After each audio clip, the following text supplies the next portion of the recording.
ಭಾರತಿ ಅವರಿಂದ ಅಭಿಜ್ಞಾನವನ್ನು ತಂದೆ ಇದು ಸ್ವೀಕರಿಸಿ ತಂದೆ. ಭಾರತಿ ಒಡೆಯ ಶತಯೋಜನೆ ಉಳ್ಳ ಶರದಿಯನ್ನು ದಾಟಿ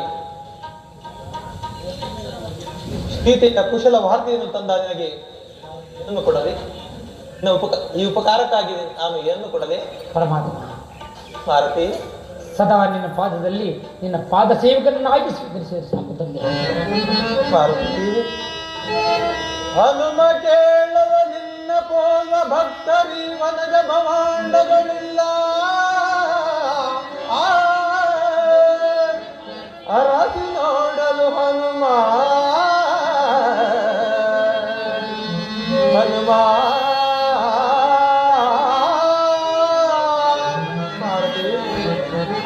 ವಿನಯದಿ ದಶರಥರು ಪಾಲಂಗೆ ನಾವು ನಾಲ್ವರು ಪುತ್ರರಯ್ಯ.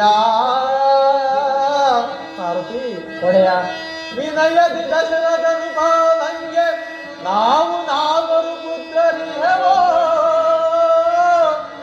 ಇಂದಿನ ಆರಭ್ಯದಿನಿ ಐದನೆಯ ಪುತ್ರನೆಂದು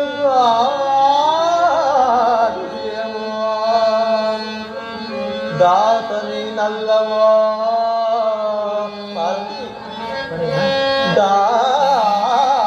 ದಾತನೇನಲ್ಲವೋ ಎನ್ನನು ಗರೀನ ಹೂದ ದಾತೆ ಪಟ್ಟೆಯ ಕಂದ ಇತ್ತ ಬಾ ನಿನಗೆ ಏಕಾದ ಬ್ರಹ್ಮ ಪದವಿಯ ಕೊಡುವೆ ಹನುಮ.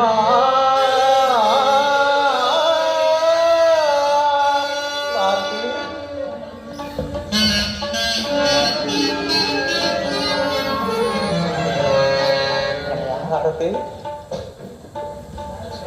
ಲಕ್ಷ್ಮಣ ಅಣ್ಣ, ಲಂಕಾ ನಗರಕ್ಕೆ ಸೇತುವೆಯನ್ನು ಕಟ್ಟಿ ಆ ರಾವಣನನ್ನು ಸಂಹರಿಸಿ ಸೀತೆಯನ್ನು ಕರೆತರೋಣ ತರೋಣ. ಕಡೆ ಆಗಲಿ ಅಣ್ಣ.